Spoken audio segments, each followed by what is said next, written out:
বিভিন্ন করে আমি সচিব হই এবং রাষ্ট্রদূত ছিলাম কয়েকটি দেশে।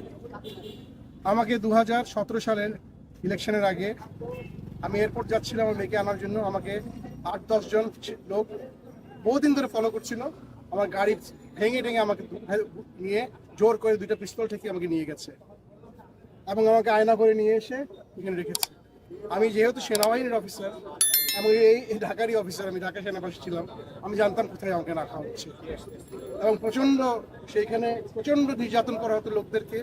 কয়েকজন গুটি কয়েক আমাদের পলিটিক্যাল অফিসার যারা সেনাবাহিনীর বাণিজ্য ডুবিয়ে দিয়েছে ডিজিএফআই থেকে তারা স্বার্থান্বেষী কত যে লোক মেরেছে তারা খোদায় জানে। তারা এবং র্যাব এবং অন্যান্য যারা এখানে আছেন, বিচার বহির্ভূত হত্যা, গুম, খুন, ক্রাইম এগেনস্ট হিউম্যানিটি। আমার দোষ কি ছিল? আমি কোনো রাজনীতি করিনি কখনো, আমি কোনো দলও করিনি, আমি সরকারি কর্মকর্তা ছিলাম একজন।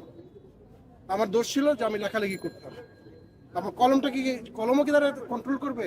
আমি তো কোনো বিদ্রোহ করতে বলি নাই, কোনো দেশের এগেনস্টে করতে বলি নাই। আমি চেয়েছিলাম ন্যায় বিচার।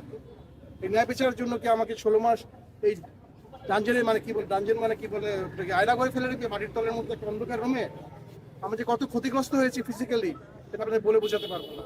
একবার শেষ এটা বলবেন। সবার মুক্তি চাই, যারা এগুলো করেছে তাদের বিচার চাই। এরা পুরো জাতির, সেনাবাহিনীর সবার জন্য এরা একটা কলঙ্ক। এরা কি কোনোদিনই এদেরকে ছাড়া হবে না, এটাই আমার দাবি। এবং আজকে আমরা বসে আছি, তারা আমাদের মুক্তি দিবে, আমাদের সামনে আনবে, আমাদেরকে রাস্তার যে চোখ বন্ধে ফেলে দিবে, যেরকম আমাকে ফেলেছিল সেরকম হবে না। জনতার সামনে তারা মুক্তি দিবে সবাইকে। জনগণ চায় তারা মুক্তি, এরাই হলো আসল মুক্তি সংগ্রামী। আসসালামু আলাইকুম। আমাকে গুম করে রাখা হয় এখানে, জায়গাটা খুবই কাছে। ওখানে এটা জয়েন্ট ইন্টিগ্রেশন সেল বলে, জয়েন্ট ইন্টিগ্রেশন সেল, ওইটাকে ডেভেলপ করে তারা আয়নাঘর বানানো হয়। প্রচুর লোক ওখানে আটকানো আছে, মানবতা জীবনযাপন করতে, কান্নাকাটি করতে, বিশ্রী এক অবস্থা।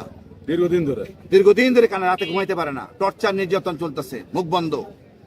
এটা তো একটা স্বাধীন দেশে হইতে পারে না। আমরা কারো করা দিন না, কাউকে উঠে নিয়ে রাখা যায় না এইভাবে।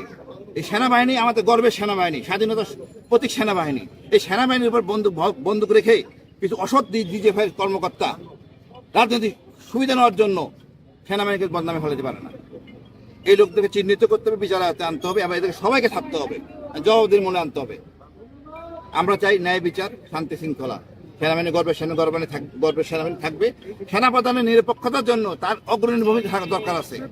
তার ভূমিকা হলো এটাই যে সে কারণ ছাড়া অতি দ্রুত ছেড়ে দিবে আর আমাদের কাছে দিবে, ওই রাস্তা নিয়ে ফেলাই দিবে, চোখ বেঁধে। এটা হবে না, এইসব গল্প বন্ধ, 6-9 হবে না। এইখানে আমাদের দিতে হবে, আমরা এখানে যাবো না। আমরাও সেনাবাহিনী অফিসার, অনেক সেনাবাহিনী অফিসার আছে, এগুলো সবাই সেনাবাহিনীর সদস্য, এদেশের সন্তান। কিছু অল্প কয়েকজন ডিজিএফআই সদস্যের জন্য আমরা হইতে পারি না। ডিজিএফআই দেশ চালায় না।